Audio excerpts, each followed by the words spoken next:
उठी। अगली मौत किसकी? संजीव अपने दोस्तों राघव और प्रतीक के साथ बियर बार में बैठकर बियर पी रहा था।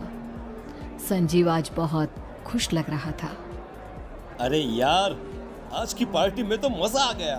तुम दोनों दोस्तों के साथ तो मेरी जिंदगी इतनी अच्छी है कि क्या बताऊं कितनी अच्छी है। अरे भाई, अब दोस्ती की है तो जीना मरना सब साथ में। हाँ अरे अरे यार सुनो, जल्दी से एक बियर और ऑर्डर करते हैं ना, एक आखिरी, और उसके बाद ये जश्न यहीं खत्म हो जाएगा। अरे हाँ हाँ, क्यों नहीं। वेटर, जल्दी से 2 बियर की बोतल लेकर आओ। आज मेरे दोस्तों को जश्न मनाना है, क्यों? इतने में वहां पर एक बहुत सुंदर लड़की छोटे छोटे कपड़े पहनकर हाथ में बियर की बोतल लेकर उसके पास आती है। ये लीजिए, आपने बियर ऑर्डर की थी ना, मैं लेकर आ गई। क्या बात है यार, इस बार की वेटर तो बड़ी सुंदर है। अब बियर लेकर आई हो तो अपने हाथों से ही पिला दो ना। हाँ हाँ, क्यों नहीं, जैसा आप बोलोगे मैं वैसा ही करूँगी। क्या बात है यार, अब तो लगता है रोज यहीं आना पड़ेगा।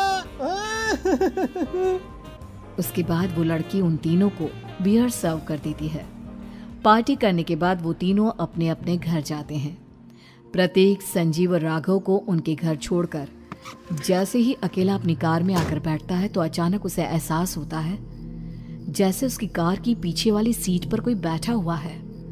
वो तुरंत पीछे मुड़कर देखता है। तुम यहाँ क्या कर रही हो?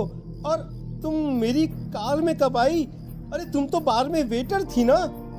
बस ऐसे ही मेरा दिल कर रहा था आपके साथ आपके घर चलने का, इसलिए मैं आपके साथ चली आई।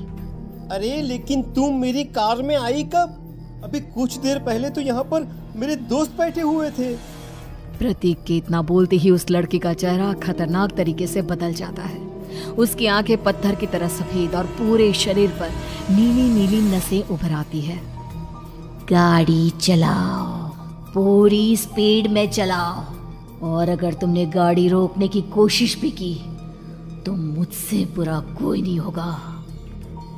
डर की वजह से प्रतीक के पसीने छूटने लगते हैं। उसका शरीर बुरी तरह से कांप रहा था। प्रतीक बिना कुछ सोचे समझे कार को फुल स्पीड से चलाना शुरू करता है।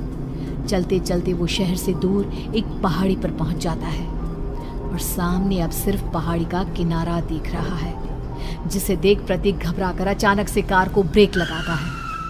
देखो देखो देखो देखो, मुझे छोड़ दो मुझे। अगर मैंने गाड़ी जरा सी भी आगे बढ़ाई तो हम दोनों नीचे गिरकर मर जाएंगे।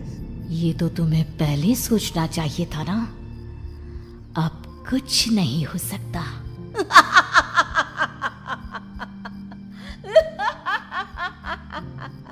छोड़ दो मुझे। नहीं प्लीज मुझे छोड़ दो। प्लीज मुझे जाने दो। छोड़ दो मुझे। गाड़ी आगे बढ़ाओ। और तभी अचानक से बिना प्रतीक के स्टार्ट किए उनकी कार आगे बढ़ती है और गहरी खाई में गिर जाती है। उसके चीखने की आवाजें चारों तरफ सुनाई देती है।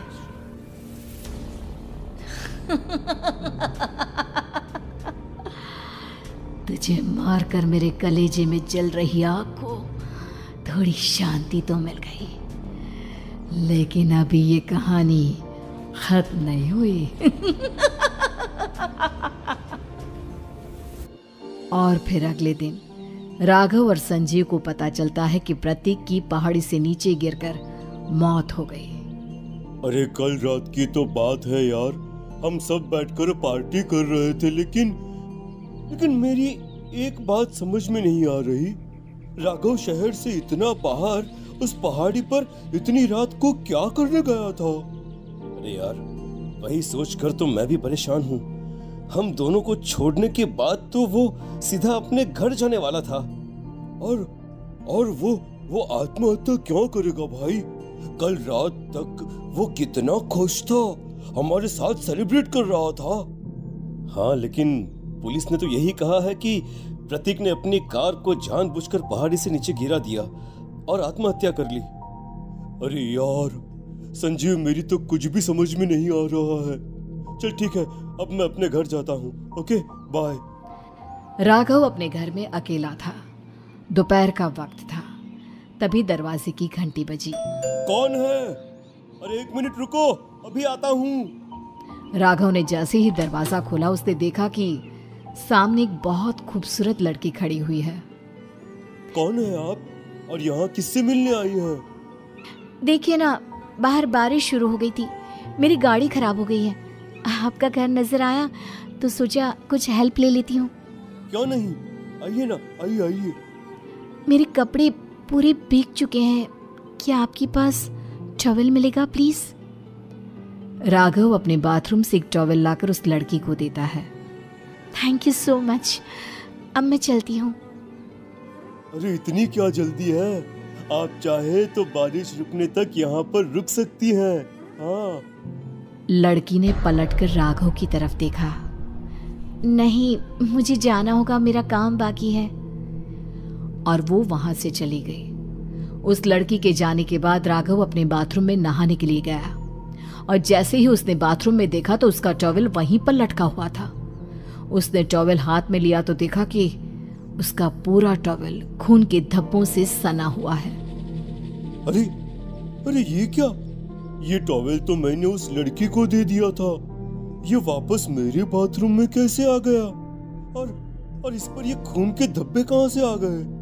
राघव ने आईने में देखा तो उसकी गर्दन पर एक बड़ा सा चाकू का कट लगा हुआ था जिससे खून बह रहा था, जिसे देख राघव के होश उड़ गए। हाँ, अरे ये क्या? मेरी गर्दन इतनी ज्यादा कटी हुई है और मुझे दर्द भी नहीं हो रहा है। ये क्या हो रहा है मेरे साथ?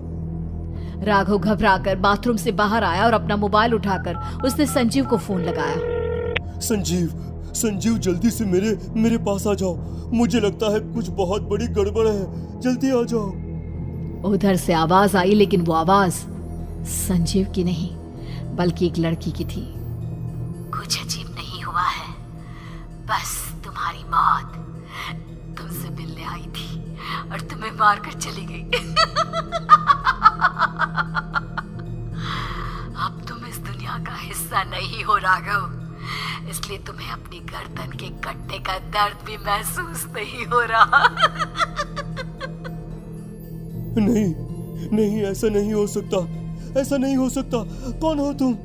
तुम्हारी मौत। अब संजीव के पास खबर पहुंचती है कि राघव ने अपने ही घर में चाकू से गर्दन काटकर आत्महत्या कर ली। ये सुनने के बाद संजीव के होश उड़ गए। वो पसीने से तरबतर हो गया और एक अनजाना डर अब उसके दिल को सताने लगा। संजीव के साथ ही उसका एक छोटा भाई राजीव भी रहा करता था। अपने भाई को इस तरह परेशान देखकर राजीव उसके पास आया। अरे भैया, क्या हुआ भैया? आप इतने घबराए हुए क्यों लग रहे हैं? प्रतीक और राघव की मौत, मेरा मतलब मेरी कुछ समझ में नहीं आ रहा भाई। अचानक से मेरे दोनों दोस्तों ने आत्महत्या क्यों कर ली? अरे वो तो मेरी भी समझ में नहीं आ रहा है भैया। हाँ, हो सकता है कि कोई परेशानी होगी और इसीलिए उन्होंने ऐसा किया होगा।